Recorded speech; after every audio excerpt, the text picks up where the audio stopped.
ಇಲ್ಲಿ ಒಂದು ವಿಚಾರ ಹೇಳ್ಬಿಡ್ತೀನಿ ಇವತ್ತು.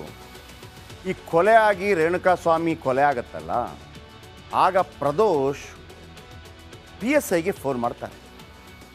PSI ಒಬ್ರಿಗೆ ಫೋನ್, ವಿನಯ್ ಅಂತೇಳಿ. ಏನು ಮಾಡಲಿ, ಹಿಂಗೆ ಹೊಡೆದಿದ್ದೀವಿ, ಸತ್ತೋಗ್ಬಿಟ್ಟಿದ್ದಾರೆ, ಏನು ಮಾಡೋದು ಅಂತ. ಆಗ ಆ ಮನುಷ್ಯ ಒಂದು ಸರೆಂಡರ್ ಆಗ್ಲಿಕ್ಕೆ ಹೇಳ್ತಾರೆ. ಮತ್ತು ಆ ಎಲ್ಲಿ ಕೊಲೆ ಆಗಿರುತ್ತೆ ಆ ಏರಿಯಾ ಇದೆಯಲ್ಲ, ಅದು ಅನ್ನಪೂರ್ಣೇಶ್ವರಿ ಪೊಲೀಸ್ ಠಾಣಾ ವ್ಯಾಪ್ತಿಗೆ ಬರುತ್ತೆ.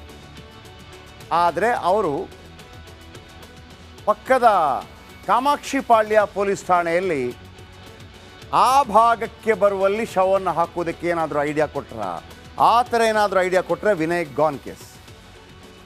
ಸರೆಂಡರ್ ಆಗಿ ಅಂತ ಹೇಳಿದರೆ ಸಮಸ್ಯೆ ಇಲ್ಲ, ಆದರೆ ಯಾಕಂದರೆ ಅಲ್ಲಿಯ CCTV ಫುಟೇಜನ್ನು ಇದೇ ವಿನಯ್ ಅಲ್ಲಿಗೆ ಕಳಿಸಿದಂಥದ್ದಿದೆ. ಅಂದರೆ ವೆರಿ ಸಿಂಪಲಾಗಿ ಹೇಳ್ತೀನಿ, ವಿನಯ್ PSI ಆಯಿತಾ. ಕೊಲೆ ನಡೆದಿರೋದು ರಾಜರಾಜೇಶ್ವರಿ ನಗರದ ಒಂದು ಶೆಡ್ ಪಕ್ಕದಲ್ಲಿ. ಕೊಲೆ ಆದ ನಂತರ ಆತನ ಹೆಣವನ್ನು ಹಾಕ್ಬೋದು ಅಂತಂದರೆ ಅಲ್ಲಿ ಕೆಂಗೇರಿ ಮೋರಿ ಇತ್ತು. ಆದರೆ ಅದು ಅನ್ನಪೂರ್ಣೇಶ್ವರಿ ನಗರ ಪೊಲೀಸ್ ಠಾಣಾ ವ್ಯಾಪ್ತಿಗೆ ಬರುತ್ತೆ. ಅಲ್ಲಿ ವಿನಯ್ಗೆ ಹೇಳಿ ಮಾಡಿದಂಥ ವಿನಯ್ ಗೊತ್ತಿರುವಂಥ ಪೊಲೀಸ್ ಇರಲಿಲ್ಲ. ಇವನಿಗೆ ಗೊತ್ತಿರುವಂಥ ಪೊಲೀಸ್ ಇರೋದು ಯಾರು ಗೊತ್ತಾ? ಅದು ಕಾಮಾಕ್ಷಿಪಾಳ್ಯ ಪೊಲೀಸ್ ಸ್ಟೇಷನ್ ವ್ಯಾಪ್ತಿಯಲ್ಲಿ. ಹಾಗಾಗಿ ಕೆಂಗೇರಿ ಮೋರಿಗೆ ಹೆಣವನ್ನು ಹಾಕದೆ 4-5 ಕಿಲೋಮೀಟ್ರ್ ಗಾಡಿಯಲ್ಲಿ ಹೆಣವನ್ನು ತೆಗೆದುಕೊಂಡು ಹೋಗುವ ರಿಸ್ಕ್ ತೆಗೆದುಕೊಂಡು ಹೋಗಿ ಅಲ್ಲಿ ಹಾಕ್ತಾರೆ. ಅಲ್ಲಿ ಹಾಕಿದ ನಂತರ ಈ ಪೊಲೀಸರು ಯಾರು ಮಾಹಿತಿ ಕೊಡೋದಿಲ್ಲ ಯಾರಿಗೂ ಕೂಡ.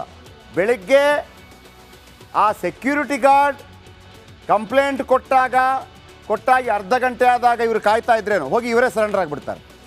ಇವರೇ ಸರೆಂಡರ್ ಆದಾಗ ಹೇಳಾಗುತ್ತೆ, ಇದು ಕಾಮಾಕ್ಷಿಪಾಳ್ಯ ಪೊಲೀಸ್ ಠಾಣಾ ವ್ಯಾಪ್ತಿಗೆ ಬರೋದಿಲ್ಲಲ್ಲ, ಇದು ಅನ್ನಪೂರ್ಣೇಶ್ವರಿ ಪೊಲೀಸ್ ಠಾಣಾ ವ್ಯಾಪ್ತಿಗೆ ಬರುತ್ತಲ್ವ, ಅಲ್ಲಿಂದ ಅಲ್ಲಿಗೆ ಟ್ರಾನ್ಸ್ಫರ್ ಆಗುತ್ತೆ. ನಿಮ್ಗೆ ಅವತ್ತು ಗೊತ್ತಿರ್ಬೋದು, ನಾವೆಲ್ಲ ಕಾಮಾಕ್ಷಿಪಾಳ್ಯ ಪೊಲೀಸ್ ಸ್ಟೇಷನಲ್ಲಿ ಇದ್ವಿ. ಆದರೆ ದರ್ಶನ್ ಅವರನ್ನು ಕರ್ಕೊಂಬಂದು ಕೂರಿಸಿದ್ದು ಅನ್ನಪೂರ್ಣೇಶ್ವರಿ ನಗರ ಪೊಲೀಸ್ ಠಾಣಾ ವ್ಯಾಪ್ತಿಯಲ್ಲಿ. ಹಾಗಿದ್ದರೆ ಈ ವಿನಯ್ ಏನಾದರೂ ಸಾಥ್ ಕೊಟ್ನಾ? ವಿನಯನ ಹೆಸರು ಯಾಕೆ ಜಾಸ್ತಿ ಬರ್ತಾ ಇಲ್ಲ? ಪೊಲೀಸರು ವಿನಯನನ್ನು ಬಚಾವ್ ಮಾಡುವಂಥ ಪ್ರಯತ್ನ ಮಾಡ್ತಾ ಇದ್ದಾರಾ? ವಿನಯ್ ಜಾತಿ ಕಾರಣಕ್ಕಾಗಿ ಬಚಾವ್ ಆಗ್ತಾ ಇದ್ದಾರಾ? ನಾನು ಅವತ್ತು ಹೇಳಿದ್ದೆ, ಒಂದಲ್ಲ ಒಂದು ದಿವಸ ಆ ಪೊಲೀಸ್ ಯಾರು ಅಂತ ತೋರಿಸ್ತೀನಿ ಅಂತ. ಇವತ್ತು ತೋರಿಸ್ತಾ ಇದ್ದೀವಿ. ಇವತ್ತು ಇವರನ್ನು ಬಚಾವ್ ಮಾಡುವಂಥ ಪ್ರಯತ್ನ ಜಾತಿ ಕಾರಣಕ್ಕಾಗ್ತಾ ಇದ್ದರೆ ಆ ಜಾತಿಯನ್ನು ಕೂಡ ತಂದು ಮುಂದೆ ನಿಲ್ಲಿಸ್ತೀವಿ. ಓಕೆ, ಈಗ ಸ್ಟೋರಿಗೆ ಬರ್ತೀವಿ. ಚಾರ್ಜ್ ಶೀಟ್ನಲ್ಲಿ ಪವಿತ್ರ ಗೌಡ ಬಗ್ಗೆ ದರ್ಶನ್ ಪತ್ನಿ ವಿಜಯಲಕ್ಷ್ಮಿ ಸ್ಫೋಟಕ್ಕೆ ಹೇಳಿಕೆ ನೀಡಿದ್ದಾರೆ. ನೋಡಿ, 2 ಜಡೆ ಆಗೋದಿಲ್ಲ, ಅದು ಗೊತ್ತಿರುವಂಥ ವಿಚಾರ. ಆದರೆ ವಿಜಯಲಕ್ಷ್ಮಿ ಧರ್ಮಪತ್ನಿ ರೀ, ವಿಜಯಲಕ್ಷ್ಮಿ ಧರ್ಮಪತ್ನಿ. ಯಾರೇ ಒಂದು ಸೆಲೆಬ್ರಿಟಿ ಬಿಡಿ, ಯಾರೇ ಸಾಮಾನ್ಯ ಮನುಷ್ಯ ಕೂಡ ಮತ್ತೊಂದು ಹೆಣ್ಣುಮಗಳ ಜೊತೆ ಏನಾದರೂ ಒಂದು ಸಂಬಂಧ ಇಟ್ಕೊಂಡಿದ್ದಾನೆ ಅಂತ ಅಂದ್ಕೊಂಡ್ರೆ ಬಿಡ್ತಾರಾ? ಕೆಂಡಾಮಂಡಲವಾಗಿ ಬಿಡ್ತಾರೆ. ಅಂಥದ್ರಲ್ಲಿ ಪವಿತ್ರ ಗೌಡ ಒಂದು ದಿವಸ ಫೋನ್ ಮಾಡಿ ಹೇಳ್ತಾರಂತೆ, ಏಯ್ ನಾನು ಯಾರು ಗೊತ್ತಾ, ನಿನ್ನ ಗಂಡ ಮತ್ತು ನಾನು ಜೊತೆಗಿದ್ದೀವಿ ಗೊತ್ತಾ, ಅವ್ರು ನನ್ನ ಮನೆಗೆ ಹೋಗಿ ಬರ್ತಾ ಇದ್ದಾರೆ ಗೊತ್ತಾ, ಹಿಂಗೆ ಹೇಳ್ಬಿಡ್ತಾಳೆ. ಆಮೇಲೆ ನಿಮಗೆ ಇನ್ನೊಂದು ತೋರಿಸ್ತೀನಿ. ದರ್ಶನ್ ಅವರ ಪತ್ನಿ, ಅವರ ಕಂಕುಳಲ್ಲಿ ಇದು ಏನು ಕುತ್ತಿಗೆಯಲ್ಲಿ ದೊಡ್ಡ ಸರ ಇದೆ, ಅಂಥದ್ದೇ ನನಗೆ ಬೇಕು ಅಂತ ಹೇಳಿ ಮಾಡಿಸ್ಕೋತಾರೆ ಇವರು. ಆಯಿತಾ? ಅವ್ರಿಗೆ ರೇಂಜ್ ರೋವರ್ ಕಾರ್ ತೆಗೆಸ್ಕೊಡ್ತಾರೆ ದರ್ಶನ್, ಅಂಥದ್ದೇ ಬೇಕು ಅಂತ ಇವರು ಹಠ ಹಿಡಿತಾರೆ. ಪವಿತ್ರ ಕಾರ್, ಅವ್ರದ್ದೊಂದು ಕಾರ್ ಇದೆ, ನನಗದೇ ಬೇಕೇ ಬೇಕು. ಆಯಿತಾ? ಇನ್ನೊಂದು, ಇವರೊಂದು ಪಾರ್ಟಿಗೆ ಹೋಗ್ತಾರೆ, ದರ್ಶನ್ ಪತ್ನಿ ಮತ್ತು ಮಗ. ಆ ಪಾರ್ಟಿ ನಡೆದ ಹೋಟೆಲ್ ಇದೆಯಲ್ಲ, ಅದೇ ಹೋಟೆಲಿಗೆ ನನಗೂ ಪಾರ್ಟಿ ಕೊಡಬೇಕು ಅಂತ ಇವರು ಕೇಳ್ತಾರೆ. ಅಲ್ಲಿಗೂ ದರ್ಶನ್ ಕರ್ಕೊಂಡು ಹೋಗ್ತಾರೆ. ಎಲ್ಲವೂ ಸರಿಯಾಗಿ ನಡೀತಾ ಇರುತ್ತೆ. ಇಲ್ಲೊಂದು ಮಜಾ ಏನಪ್ಪ ಅಂತಂದರೆ, ಪವಿತ್ರ ಗೌಡ ಮ್ಯಾಕ್ಸಿಮಮ್ ಇಂಗ್ಲೀಷಲ್ಲೇ ಚಾಟ್ ಮಾಡ್ತಾ ಇರ್ತಾರೆ. ಈ ಇಂಗ್ಲೀಷ್ ತುಂಬ ಗೊತ್ತಿಲ್ಲದ ಹುಡುಗರಿಗೆ ಒಂದು ವೀಕ್ನೆಸ್ ಇದೆ. ಇಂಗ್ಲೀಷ್ ಗೊತ್ತಿರುವ ಹೆಣ್ಣುಮಗಳ ಬಗ್ಗೆ ಒಂಥರ ಏನು ಕ್ರೇಜ್ ಜಾಸ್ತಿ. ಆ ಚಾಟಲ್ಲಿ ಹಂಗೆ ಇದೆ. ಇವರು ಮುದ್ದು ಹೆಂಡ್ತಿ ಅಂತ ಇವರು ಕಳಿಸೋದು, ಆಕೆ ನೀನೇ ನನ್ನ ಜೀವ ಅಂತ ಇಂಗ್ಲೀಷಲ್ಲಿ ಕಳಿಸೋದು, ಮತ್ತೊಂದು ಮಾಡೋದು. ಈ ಸರ ಆಯಿತು, ಆ ನಂತರ ಏನು ರೇಂಜ್ ರೋವರ್ ಕಾರ್ ಆಯಿತು, ಆ ನಂತರ ಹೋಟೆಲ್ಗೆ ಹೋಗೋದು, ಇವರು ಹೋಟೆಲ್ಗೆ ಹೋಗೋದಾಯಿತು. ಪವಿತ್ರ ಗೌಡಗೆ ಪ್ರತಿಯೊಂದು ವಿಚಾರಗಳನ್ನು ಹೇಳ್ತಾ ಇದ್ರು, ನೀನೇ ನನ್ನ ಜೀವ, ನನಗೆ ಗೊತ್ತು, ನೀನು ಹೀಗೆ ಎಲ್ಲವೂ ಕೂಡ. ಒಂದು ದಿವಸ ಏನಾಗುತ್ತೆ, ಪವಿತ್ರ ಗೌಡಗೆ ಹೇಳದೆ ಕೇಳದೆ ದರ್ಶನ್ ತನ್ನ ಪತ್ನಿ ವಿಜಯಲಕ್ಷ್ಮಿ ಅವ್ರ ಜೊತೆ ದುಬೈ ಟೂರ್ಗೆ ಹೋಗ್ತಾರೆ. ಯಾವಾಗ ದುಬೈ ಟೂರ್ಗೆ ಹೋಗ್ತಾರೆ ಅಂತ ಗೊತ್ತಾಗುತ್ತೋ, ನೀನು ಹಿಂಗೆ ನಿನ್ನ ಹೆಂಡತಿಯನ್ನು ನೋಡ್ಕೊಳ್ಳೋದು, ನೀನೇ ಒಬ್ಬನೇ ಹಂಗೆ ಹಿಂಗೆ ಅಂತ ಬೈದು ಬಿಸಾಕಿ ಬ್ಲಾಕ್ ಮಾಡಿಬಿಡ್ತಾರೆ. ಬ್ಲಾಕ್ ಮಾಡಿದ ನಂತರ ಆ ಬ್ಲಾಕನ್ನು ತೆಗೆಸೋದಕ್ಕೆ ಪಾಪ ದರ್ಶನ್ ಪಟ್ಟ ಪರಿಪಾಟ್ಲಿದೆಯಲ್ಲ. ಮುದ್ದು ಹೆಂಡ್ತಿ, ಏನಾಯ್ತು ಮುದ್ದು ಹೆಂಡ್ತಿ, ಯಾಕೆ ಮಾತಾಡ್ತಾ ಇಲ್ಲ ಮುದ್ದು ಹೆಂಡ್ತಿ, ಗುಡ್ ಮಾರ್ನಿಂಗ್ ಮುದ್ದು ಹೆಂಡ್ತಿ, ಇವರು ಕೇರ್ ಮಾಡೋದೇ ಇಲ್ಲ. ಕೊನೆಗೇನಾಗುತ್ತೆ, ಈ ರೇಣುಕಾಸ್ವಾಮಿ ವಿಚಾರ ಸಿಗತ್ತೆ.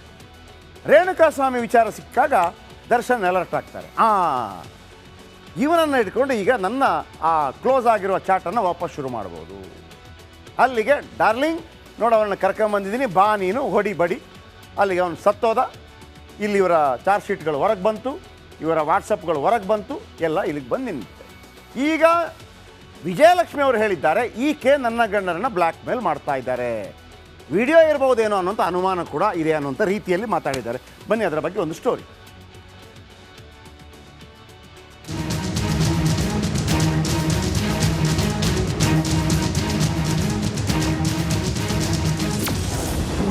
ಹನಿ ಟ್ರ್ಯಾಪ್ ಖೇಡಾಕ್ಕೆ ಬಿದ್ದಿದ್ರ ದರ್ಶನ್.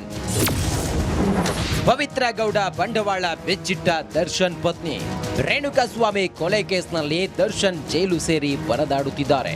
ಈ ಪ್ರಕರಣದಲ್ಲಿ ದರ್ಶನ್ ಪತ್ನಿ ವಿಜಯಲಕ್ಷ್ಮಿ ಪೊಲೀಸರಿಗೆ ನೀಡಿರುವ ಹೇಳಿಕೆ ಈಗ ಇಡೀ ಕೇಸ್ಗೆ ಟ್ವಿಸ್ಟ್ ಕೊಡುವಂತಿದೆ.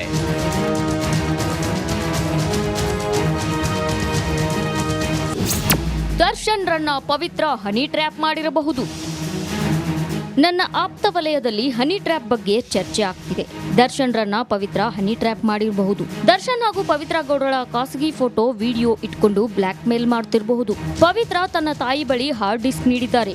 ಈ ಹಾರ್ಡ್ ಡಿಸ್ಕ್ ಮೂಲಕ ಬೆದರಿಕೆ ಹಾಕ್ತಿರೋ ಶಂಕೆ ಇದೆ. 2014 ಜುಲೈನಲ್ಲಿ ಅಪವಿತ್ರ ದರ್ಶನ.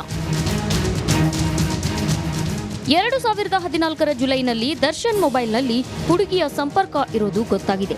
ನಿರಂತರ ಸಂಪರ್ಕದಲ್ಲಿದ್ದರಿಂದ ಪತಿಯ ಮೇಲೆ ಅನುಮಾನ ಬಂದಿತ್ತು.